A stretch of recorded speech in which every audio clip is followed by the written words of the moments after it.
Sabi rota mepaki alang meprang rugong tak mematbang meneman indahku tak mematbang meneman indah. Jadi menolaknya udah besar oleh itu pengen aku. Jadi tenang. Kita kerja tu bapak nak kerja tu Honda dekat kat tadi. Pempeng dah. Bila umpat pada kau ada leg ayo. Pergi bangga steady aku. Right. Tadi bang aku. Gajak kita orang tu ada leg. Pulau.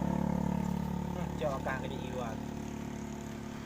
Oh, makasih dah ya bang. Nyo kadang ada jadi malam. Kadang ada jauh wifi tu jadi ni dia. Betul dia memang gitu. Apa cara ni nu? Betul. Jadi banyak banyak gua beli bah. Telek. Enggak apa yang dia telek. Pat, telek pam dah, Pak? Leg. Nah, ini. Nyo. Nyo pilih telek. Tanyo tak pilih telek, baik je upload su tanyo suara tanyo untuk pemilihan dengan peng.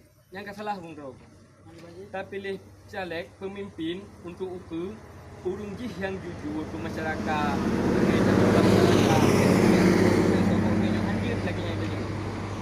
Contoh ini menyusun di Samaranyo yang kita pilih ke caleg Tunku Hasanuddin anak Tunku Haji Bentang. Gaknya urunggi yang pertama, tiganya bermasyarakat, politik nah, tiganya pikala mantan di Semira. Gaknya yang kita pakai menyewa drog lagi nyo kat pengkiban nang drog tanyo. Yo tanyo disogok lagi nyo gaknya lagi pemimpin video pe. Hanya kebut menyenan. Tak pilih pemimpin lagi. Urunggi yang bermasyarakat yang jujur, yang sopan, yang dipakai oleh masyarakat. Baik menok nyo kupeng ketemu peluk, nyo setemu peluk sagai pe. Yang pernah je kebut lama lagi nyo drog. Nyo drog ke? Nyo kaji cok peng nyo peng drog ah. Cok peng drog. Di wadok ke bang? Ini mesti lagi yang gahero ni. Kamu dulu yang tu dua sana nak ikut rubah sama tahu dan. Nya lagi nya. Orang bang. Kami yang ngomong dengan cik. Urung drog nyo. Baik dua ke berlemput tanggal 17 nyempat. Cok tengok apa? Cok tengok apa? Yang Tunku Hasanuddin, nomor 2 Partai PA, P2. Mami laptop ada laptop lah.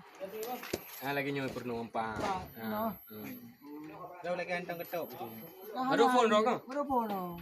God. Yang lebih god suara tanyo yang baru phone untuk urung-urung yang lebih god pemimpin. Oh berarti yo dah pilih ya. Ya betul, itu pilih. Masuk di pangkramat dulu pasir tanamnya sampai hari. Ya, betul. Itu urung dono. Nyan sakai B2 ni. Mantan jalan. Ya. Siap. Okey, beres kayu.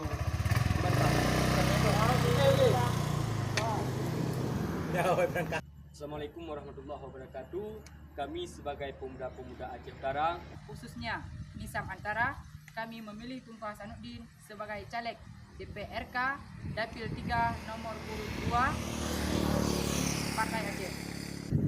Kami Gerakan Pemuda Perubahan, jujur, berani, dan berusaha. Dengan ada tiba saatnya pemilu dekat tak susah bodoh ayat lamandro demi memoro ayat tercinta juga menuntut tanggai 17 hari bersikulah